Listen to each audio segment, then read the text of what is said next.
All right, Sim and I have a lot of fun in this. Of course, Sim from horizonwithin.ca and get to your therapy needs. And the holidays, unfortunately, can accentuate one problem mentally for a lot of people, and that's depression. It's no laughing matter. And depression can be really highlighted through the stress and anxiety that comes in the holiday season, Sim. Well, thanks for having me. And I agree with you that this is one of the most difficult conversations for us to have. But I feel it's also the most important conversation to have because the holidays bring a sense of longing and absence that affects us all. But depending on what resources we have available and where we are in our lives, allows us to work with it. But the feeling of that, I feel, is common with all of us. Is it a different sense that if you're a parent who lost a loved one, if you're someone who lost a partner or spouse, or just because you feel alone in the holidays? It's a combination. It could be very well where, say you've had a partner for many years and there were certain nuances that you did that were independent of you, but they were part of the symmetry of both. Right. Right. Right. So it could be, let's assume that, Christmas morning ritual was the glass of milk with the cookies. Right. And now you have the absence of a partner, or now you're in an old age home. Well, it's going to bring on a different sense of longing because it's also that the realization that I no longer can do it, but there's also the reminiscence, right? And that's why this emotion needs a voice, because we all try our best to adjust to it, but I feel as collective, we don't talk about it the way it should, which is in the rawness of it. How do I know if the person I love, my family member, friend, is depressed? That's what I struggle with.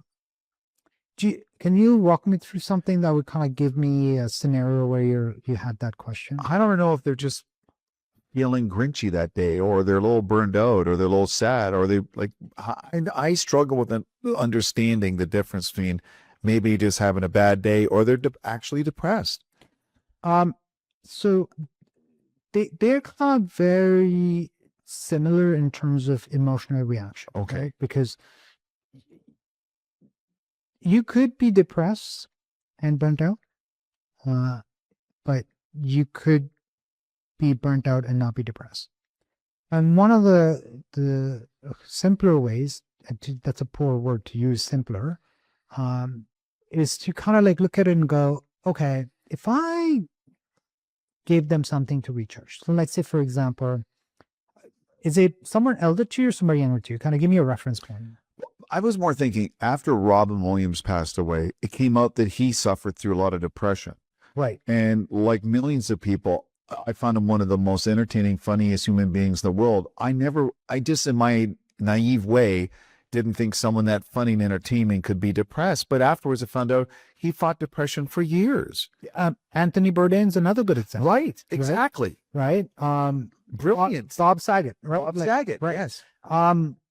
Anyway, before we go, so I feel what you're asking is that how do you read beyond the mask? Yes, exactly. Thank you. One, you got to understand the relationship you have with that person, right? So if you're looking within your circle of trust, right? And, we're looking at your most intimate circle, and your most intimate circle is your nuclear family, right? Regardless of the quality of relationship you have with the your first layer. Yes. As you expand out, this is where your social circle comes in, and then you get your environmental circle, and then it expands out. So as an individual, if you kind of said, okay, you know what? I think a very good way to also frame this is, let's assume that everyone in their own way has a Charlie Brown Christmas. Oh, okay. So we all have this sense of disconnect where in our own ways, we're kind of looking at it and going, Lucy's doing this, Linus is doing this, Peanuts is doing that, and I'm feeling kind of like, where is the Christmas spirit? Where is everybody? Right? And if you say, okay, we all share that, but we may share it in different ways, or we may see it differently, right? So if we kind of like just use that one singular example of the spirit of Christmas, right? And look at it through a generational lens, right? So if you look at people that are like boomers, right? For them, it's the longing of Christmas past more in the way it was celebrated, right? A very good example, and it's a very simple example, it's you had fireplaces that you threw logs of wood in, okay? Now that same individual in 2025 has to turn on a 70-inch LED, right? For their virtual fireplace. Right. Yeah. And the way they're getting the sense is through the Febreze wicks, right? So their sense of nostalgic longing, depression, Right. it's very different because the angle of descent, because now you're bringing memories back, Right. okay? You're the observer, right?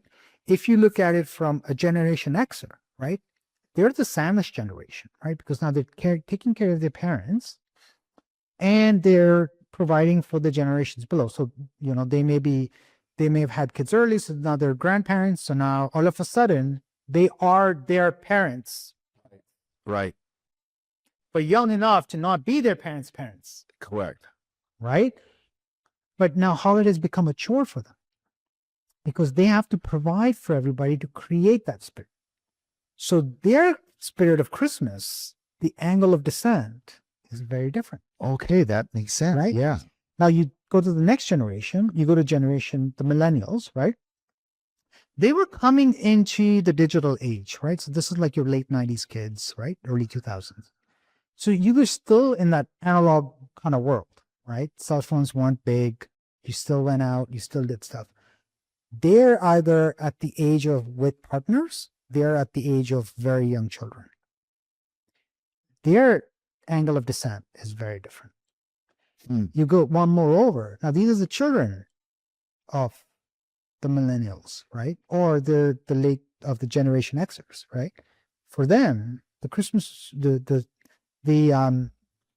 spirit of Christmas is the feeds, right?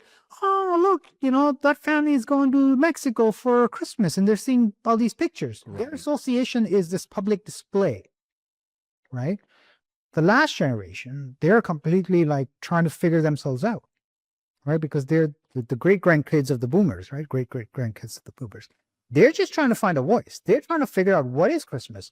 Is Christmas how they market it, where it starts right after Halloween? Is that Christmas? It wasn't Christmas. That wasn't Christmas for us because it was after Remembrance Day. Always.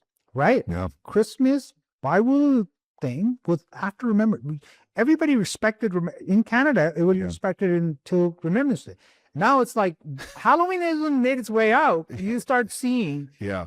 So now when you look at it through Charlie Brown, right?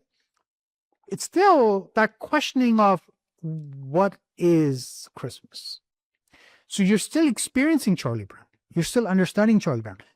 That's depression in its own form. But so if you now, coming back to the question you asked, how can you differentiate? Find the generation. Right. Because you need a reference point. You can't generalize. You can't assume that they are all feeling the same. They're sharing something in common. It's very different. We're sharing something in common, but they're not feeling it in the same way. With someone 15, 45, or 75 could all be depressed, but in different ways. Right. So a good way to do it, and this kind of allows you then to ask a better question. Okay. So if you look at the feeling of depression, right, it's a sense of heaviness. So one way to measure that is you go, okay, a 1 heavy, a 2 heavy, a 3 heavy, or a 4+ plus heavy. Okay. So now what a 1 heavy is, it's kind of like you have an ability to self-manage. Okay. So it doesn't matter whether it's the Gen Alpha, and it doesn't matter whether it's a boomer, right? There's that sense of, I can shake this off. You're not denying it. You're not dismissing it. You're not neglecting it. What you're saying is, so going back to the cookies and the milk, right? Yes. The boomer will then kind of go, you know what? I miss it. Honor it. And then they're able to go and function. That's a 1 heavy. Okay. They felt it. They experienced it, but they were able to re-regulate on their own without any intervention. Okay. Same thing with take a Gen Xer, right? It'd be like, it is da-da-da. You know what? I'm going to do something that I enjoy during Christmas, right? So you could be like, you get up at early in the morning, you take your 3 sips of coffee, whatever, you take in the thing and you go, okay, I'm good. That's your 1 heavy. So you're still feeling it, but you have your 1. Your 2 heavy is you're a little bit more resource dependent. Okay.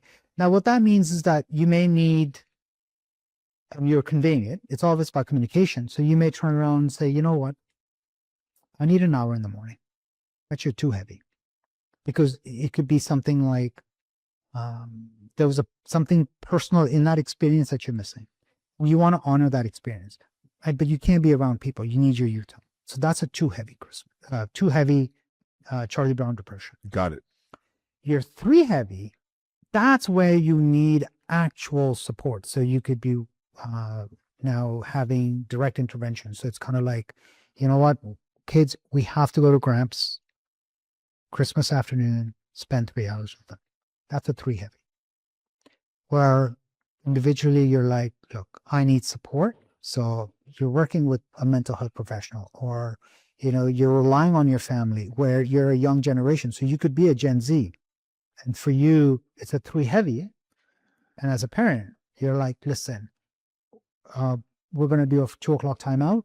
I'm going to make sure we have a 2. That's a 3 heavy. Okay. 4 heavy and pass, that's individual. It's complex. It requires a conversation that's unique to the situation.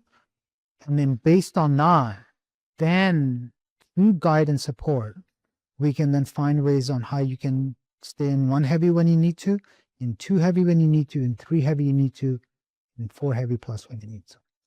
Well, and that leads us to something very important we should discuss. It's essential to know how you feel or how well you can work with it. Pay attention to your thoughts and coping responses. And the way you talked about it, you can't ignore it, especially if you're 2, 3, 4 plus. Ignoring it is not good. Look for signs of avoidance, anxiety, dependence on substances to numb the feelings. And there are signs that speaking to a mental health professional are worth considering. This is one of the reasons I like talking to you, Sim, is understanding that, and to just think I'm going to drink and drug it away and I'll feel better could be very dangerous, potentially lethal for someone. But actually taking a few moments to talk to someone like you could be that mental shift that really takes the 4, 3, and 2 away from you, or it gives you the tool. And I absolutely agree with that, you know, that statement that you shared, and thank you for that. What it does is, what I'm trying to hope is that, you know, now, you know, you can ask them, first have a conversation. And so everybody kind of goes, okay, what does a 1 look to me with 2 or 3? Okay. So now, as the person that wants to make sure that everybody's having a good Christmas, because you want to be that gracious host, right? And remember, this is valid only within your first 2 spheres of interaction. So your inner core and your first outer core, which is social. The further out you go, it's a bit heavy, because they're not going to be like, oh, I feel like a 2 today, because you won't have the tools to help them with. But within your inner circle, you know, you can then say, hey, 1 or 2. Be like, listen, I'm a 2. You know what to do. right? Or if they go, you know, they may now all of a sudden find a way and feel comfortable, and they go, hey, you know what? I've been hesitating on having this conversation. But, you know, more often than not, I sit at 3. Now you know what to do. Because to me, the worst thing, Sim, is for someone to say when they're like, oh, just snap out of it. It's the holidays. Just stop thinking like that. Because we don't have the tools to retort with it. So we kind of get overwhelmed, because we do have a desire to help, whether we are in a professional capacity like myself, Yes. or in an individual capacity like yourself. But now you have both. You know, when you're looking at it, you know, as a Charlie Brown Christmas, you go, okay, everybody has this. You match it to the generation, and you go, you know what? The sense of longing changes. What is it? You meet them there. Right. You have this other countermeasuring tool of weight of heaviness. But we communicate that with you, and they'll go, you know what? I'm a 1-2. You're like, okay, because that's part of the season, right? And then you just offer that, I'm here if you need me. But if they go, you know, I'm 2, I need you around, and you're like, I know what to do. Because now you guys are meeting where you need to meet. Because you've communicated. There's a sense of understanding. You're not guessing. Because that's where it becomes difficult, because then you're probing, right? You're asking questions. They may not be able to communicate. It compounds. It turns into frustration where, you know, internally they're like, I can't do nothing right. They go, nobody can help me. And it's just a spin spiral. This tool allows communication with clarity. And to me, you know, I really appreciate the opportunity to have this conversation, because it kind of gives both parties a way to communicate that is understandable by all. Because you're using a singular reference point, which is a Charlie Brown Christmas. Because not everyone understands depression or understands how to help someone with it, do they? No, because we don't openly speak about it. Right. Right. It's like what we talked about, I think an episode or two back, about the ability that it's okay to feel like a Grinch. Right. But we don't, you know, because we have to put on this Buddy the Elf face. It's no one's fault. It's basically what they're saying is, look, there's an opportunity to celebrate, but there's also an opportunity for discussion. Thank you, Sim. Thank you for having me. It's a pleasure. Absolutely. Thank you.